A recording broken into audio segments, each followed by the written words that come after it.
Right, breaking చూస్తున్నాం. Medak Transco DE Sheikh Sharif Chand Basha ACB అధికారులకు చిక్కాడు. ఇక ప్రధానంగా ఈ కేసుకు సంబంధించి పాపన్నపేట మండలం సీతానగరంకు చెందినటువంటి పాప భాస్కర్ పౌల్ట్రీ ఫామ్లో ట్రాన్స్ఫార్మర్ కోసం దరఖాస్తు చేసుకోగా అందుకు 30,000 రూపాయలు డిమాండ్ చేశాడు. ఇందుకు గాను రైతు 4 రోజుల క్రితం డిజిటల్ పేమెంట్ ద్వారా 9,000 రూపాయలు చెల్లించి 21,000 తరువాత ఇస్తానని చెప్పాడు. ఒప్పందం ప్రకారం డిఈ డబ్బులు ఇవ్వాలని అడగ్గా బాధిత రైతు ఏసీబీని ఆశ్రయించాడు. అధికారులు పక్కాగా వలవేసి 21,000 ఇస్తూ ఉండగా రెడ్ హ్యాండెడ్గా అతన్ని పట్టుకున్నారు.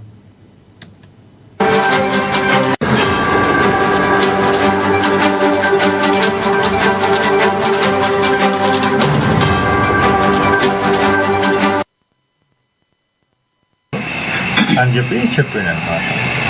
ఆ క్రమంలో 9,000 వేరే ఒక ప్రైవేట్ పర్సన్కి ఫోన్పే చేయించుకున్న తర్వాత నువ్వు ఇంకా 21,000 నువ్వు ఇస్తేనే నీది శాంక్షన్ చేపిస్తా ట్రాన్స్ఫార్మరు అని చెప్పి చెప్పాను అనమాట. ఆ క్రమంలో ఈరోజు అతను డబ్బులు తీసుకొస్తే మాకు కంప్లైంట్ 21,000 తీసుకొస్తే ఆఫీస్ దగ్గర పేపర్లు ఉన్నాయి, ఆ పేపర్లో పెట్టుకుంటే పెట్టిన తర్వాత ట్యాప్ చేయడం జరిగింది. మెదక్లో అతని ఒక రూమ్ ఉందండి ఇక్కడ టౌన్లో. ఆ రూమ్లో సౌదాలు అవుతున్నాయి. అతని ఇల్లు మైదీపట్నంలో పెళ్ళి ఉన్నది, అంబేద్కర్ ఆపోజిట్ లైన్లో. అక్కడ కూడా సక్సెస్ అవుతుంది. అది ఇన్స్పెక్టర్స్ ఉంటారండి. ఇక్కడనేమో ఒక ఇన్స్పెక్టర్ ఉన్నారు, మళ్ళీ హైదరాబాద్లో ఉన్న 2 ఇన్స్పెక్టర్లు. ఇక్కడ నేను డిఎస్పీని, ఇంకా 2 ఇన్స్పెక్టర్. దీంట్లో ఇంకా వెరిఫికేషన్ ఇన్వెస్టిగేషన్ ఇస్ గోయింగ్ అది తెలిసి దాని ప్రకారం ఎట్లా అనేది అండర్ ఇన్వెస్టిగేషన్.